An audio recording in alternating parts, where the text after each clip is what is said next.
As far as materials are concerned, it seems hard to go wrong with glass. On top of looking fantastic, its transparency also helps the environment by allowing natural light into a building, preventing the need for large fluorescent lighting. But glass does have its problems, because this very same transparency makes it a very poor insulator of heat, meaning that while glass buildings do save on lighting costs, they waste vast amount of energy on cooling and heating, just for that cool air inside them to stream right out of the building through the glass. On top of that, its manufacture requires enormous furnaces at scorching temperatures of over 1500 degrees Celsius. All the energy required for these furnaces means that glass production alone emits at least 86 million tons of CO2 into the air each year, far higher than the entire country of Greece.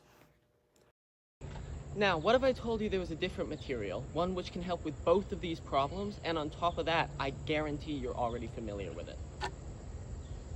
And it's just wood. But it's not ordinary wood like this.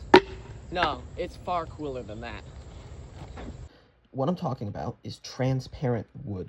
It lets light pass through it like it's glass, except it's stronger, lighter, and importantly, far more sustainable in both its production and usefulness. While it's not a direct replacement for glass, as it's not quite as transparent, it has incredible potential for sustainable architecture nonetheless. You see, chemically, normal wood is a little bit like this, where it's made up of long, clear, colorless, tube-like structures made of a molecule called cellulose. These tubes are then bundled together by a different molecule called hemicellulose, which is also clear and colorless.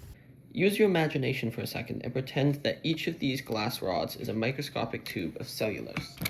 In real wood, each of these bundles is glued to all others by a yellow material called lignin, which bonds to the hemicellulose surrounding those cellulose tubes.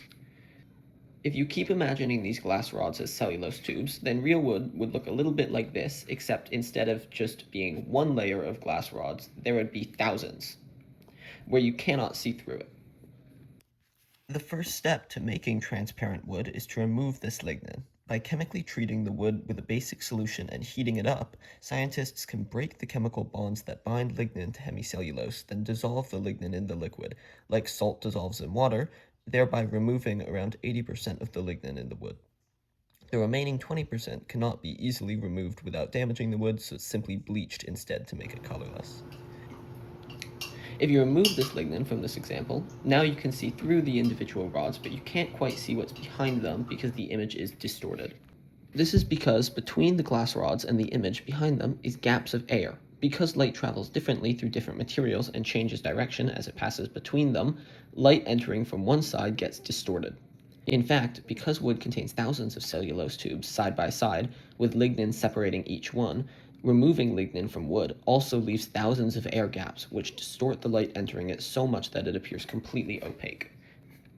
However, light travels through certain materials very similarly to other materials. For example, light traveling through acrylic, a type of plastic, bends almost identically to light traveling through cellulose. If I immerse the rods in glycerin, then you can actually read what's behind them. To make real wood transparent, scientists replace the air gaps with one of these materials, usually acrylic, which makes it see-through because light no longer scatters chaotically as it travels through the wood and can travel through the wood in a clean line. To replace the air gaps with materials like acrylic, scientists immerse the delignified wood in liquid acrylic and then place it within a vacuum chamber, which pulls the acrylic deep into the wood, filling the air gaps. Then, the acrylic is cured with heat or UV light, which causes it to harden, solidifying the wood.